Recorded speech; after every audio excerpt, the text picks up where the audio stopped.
माजी खासदार उन्मेष पाटलांसह चौघांवर गुन्हा दाखल करण्यात आलाय।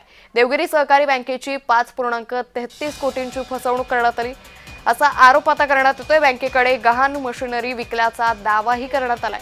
उमंग कंपनीच्या कर्जावरून गुन्हा दाखल केलाय। काही दिवसांपूर्वीच मंत्री गिरीश महाजन यांनी उन्मेष पाटील यांच्यावर बँकांना गंडवल्याचा आरोप केला होता। या संदर्भात अधिक माहिती घेऊयात आमचे प्रतिनिधी जुगल पाटील यांच्याकडून। जुगल, उन्मेष पाटलांसह चौघांवर गुन्हा दाखल केलाय, काय नेमकं प्रकरण? छत्रपती संभाजीनगर येथील देवगिरी नागरी सहकारी बँक लिमिटेडच्या चाळीसगाव शाखेची तब्बल 5,33,85,356 रुपयाची फसवणूक केल्याप्रकरणी शिवसेना ठाकरे गटाचे नेते माजी खासदार उन्मेष पाटील यांच्यासह 4 जणांविरुद्ध चाळीसगाव येथील पोलीस स्टेशनमध्ये या ठिकाणी गुन्हा दाखल करण्यात आल्यामुळे एक खळबळ उडाली आहे।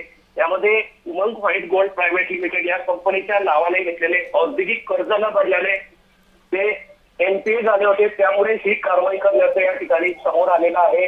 या संदर्भातला अधिक तपास सध्या तरी पोलीस यामध्ये करीत आहे। मात्र या ठिकाणी चाळीसगाव येथे हा गुन्हा दाखल झाल्यामुळे माजी खासदार उन्मेष पाटील यांच्यावर दाखल झाल्यामुळे एकच खळबळ उडाली आहे। अंकिता, निश्चित धन्यवाद जुगल, आपण दिलेल्या सविस्तर माहितीसाठी।